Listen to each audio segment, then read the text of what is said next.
Liga MX. Might as well. The repechajes this weekend. Play-ins, baby. Top four, just to name them. Monterrey, America, Chivas, and Toluca.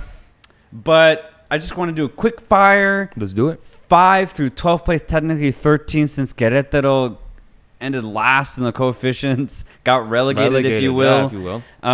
I think you have to pay like what, 4 million pesos, some shit like that, to stay in the league. So Querétaro's kind of in some deep shit. So yeah, I'm just gonna go through the matchups and I'm gonna give you exactly what I think is going to happen as quickly as I can. Sir. So first off, we have Pachuca against Santos. Santos ended up losing at the weekend in pretty poor fashion. I'm not gonna lie.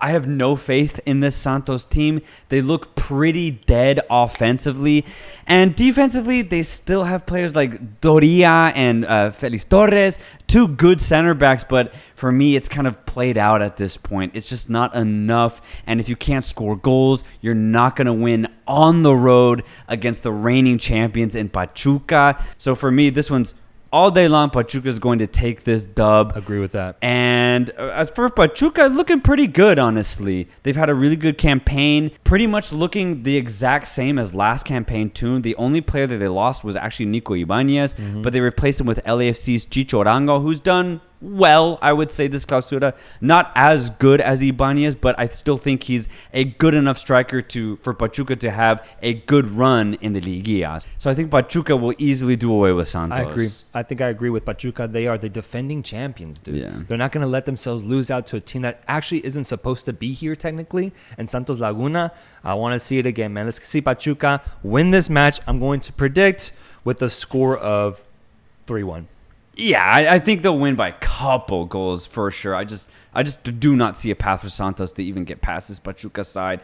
Moving on, we have León against Atletico San Luis, my very own León, baby. Yes, And I really do see León as a title contender team. But I also see Pachuca as a title contending team, by the way, just to add that in there. But I think what I really like about León under Larcamón this season is we have the best defense in the league. The best. I think we've only allowed 13 or 14 goals across the 17 games. But I think just now, in these last 4 or 5 games, we've ended really, really strong. And we're finding our form. The perfect time to once playoffs start. We're really good both in transition, but also in sustained offensive pressure. Lucas Romero and Jesus Ricardo Angulo, I think, have been excellent as far as our fluid midfielders, but then in transition we have guys like Joel Campo or Lucas Dioro that we can throw it to, Victor Davila. I think we have a lot of different type of offensive pieces that have really come together to make us a really deadly side. Our opponents in Atletico San Luis, I think, are a little bit more one-dimensional. They're going to use the pace of Murillo and Vitinho to really go at our wings, but if we can really just shore up those two players, I think we'll easily get the win here in Guanajuato and see ourselves into the official Liguilla. I think León are going to easily put away Atletico San Luis. Yeah, I think I agree with this take as well. The developing pattern that I'm seeing already, though, is I believe this is going to be a Liguilla with big-name teams. Teams that have history. Yeah, that's true. And teams like Atletico San Luis trying to get in this mix, bro. Step aside, little kid. It's not your time. We have Chivas, Toluca, Monterrey, America, Pachuca, and now León qualifying. Exactly. So I had León winning as well. Yeah. I'm going to say 2-0 on this one. Okay, yeah, 2-0 sounds fair to me. And the thing is, props to Atletico San Luis. They were able to get a really scrappy draw against Atlas to even qualify in the first place. So they did their job. They've ended the season in somewhat decent form too. So I don't think it'll be completely easy. But over the 90 minutes, I think we're going to manage this so much better than San Luis. So yeah, I think León will easily get through at the end of it all. Tigres against Puebla. This one gets interesting, bro. This one gets really interesting. And low-key, if I was a Tigres fan, I would be a little scared. Just a little bit, solely because Puebla might not have the best defense. It's a little leaky, to be honest, but their offense always shows up. And for the last 2 years, their record, whether it's just the regular season or in Liguilla, they've shown that they can score against pretty much anybody. So I would be a little scared if you're Tigres facing against a feisty team like Puebla and they just ended their last game 5-2 against Tijuana, and a game that they needed to win to even have a chance to get into the top 12. As for Tigres, man, I don't know. I think the reason why they're not in the top 4 is apparent. Tigres right now, I don't think have a certified identity. It's just a lot of really good individual players, but there's no chemistry, man. And I'm just being completely honest. There's no fluidity either. I think losing Tuca Ferretti, over a year ago now, has actually hurt them in the long run. Robert Dante Siboldi, I don't think he looks like he knows what he's doing realistically out there. And when you put all of these players together, yes, you have a product that can score goals, but against really good units, against really good collective teams in a playoff setting, I don't know if Tigres can go all the way. I think they'll beat Puebla, but I don't think it'll be easy. But even when they get into the Liguilla, I just don't see Tigres doing much. I'm going to be completely honest. Gignac has kind of come out over these last couple of weeks to be a little bit unsatisfied. He might be trying to leave in the summer.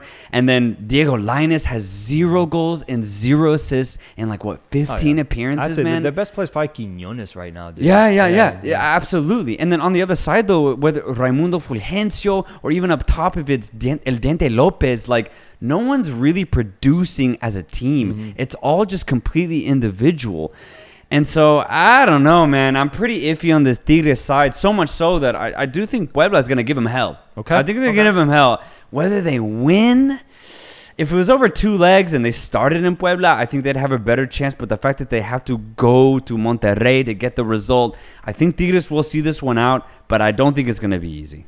Yeah, I've been disappointed in Tigres this season, especially because before the season started, I had made my pick as to who I see winning this tournament, and I chose Tigres. And I think that up to this point, they haven't shown to be a title-winning side for the reasons that you listed out. I think I completely agree. A lack of identity, or if anything, trying to be the team that they used to be 3-4 years ago at their height. I don't see them having that same caliber, that same technique, that same quality that they used to have. Yes, they're still good enough to kind of show shades of it in moments, and that's why we're seeing them have a lead against León in the semifinal of a CONCACAF Champions League, or why they were even able to get there. But overall, I think there's a reason they're not a top 4 team this time around, and I agree, it's going to be very tight against Puebla, but I'm going to have to be loyal to Reynoso of December. I'm gonna stay loyal, and I'm still gonna stick to Tigres winning this matchup and making it into the Liguilla. And the final matchup of the Liguilla play-in is Cruz Azul facing off against Atlas. Yeah, I think Cruz Azul actually very similar to Tigres this season, and I actually had them doing a little bit better, actually a lot better, making a deep run into the Liguilla. They still could, because they do have the pieces. Rotondi really pushing from midfield and getting into that offensive line. Rivero, I think, has been good at times, but still a little inconsistent. Lotti has shown that he can score goals, but is also somewhat inconsistent. I think Cruz Azul just overall are exactly that. Very inconsistent, man. And I think that's going to hurt them. Fortunately, they have the home advantage against a feisty team in Atlas. But here's the thing. I think out of the 4 play-in games, this one is by far the most open. Atlas finished the season, I think, without losing a game in their last 5 or 6 games. Atlas are in very good form right now, and they were able to come from outside of a play-in spot to 9th place. So they've proved that they're in good form right now. And I do think they are. Furch is finally just trying to find that, bicampeón type of energy. And the same thing with Julian Quiñones, man. He's still a dog out there. Add in extra players like Herrera, who's really coming to the scene this year. And then you still have players like Aldo Rocha still kind of bossing this midfield. Combine all of that chemistry, and Atlas are actually pretty good, man. So much so that I do think that they can get a result on the road, and I think they will. I think they will be the only team on the road that gets a result. Cruz Azul out. So sorry, Atlas through to the Liguilla. I think Atlas are like the Golden State Warriors of the Liga MX, man. Title winners, back to back. And if they're on it, they can face off against any opponent. And they showed it to me in the CONCACAF Champions League when they were able to come back from being down, I believe, 3-0 or 4-0 or some shit against Olimpia, showing that championship grit, then going and playing against Philadelphia Union and almost knocking out one of the best teams in MLS. But to me, it was just the fact that they were able to compete against a really, really good squad. They showed that if they can focus, if they can key in, they can be a pretty solid team. Whereas with Cruz Azul, I just have a personal vendetta against any squad that employs the man Uriel Carlos Antuna. I do not respect any squad that has him in its front lines, that relies on him for goal scoring opportunities. I just do not, have not, and will never see any potential in that player, any sort of success come his way.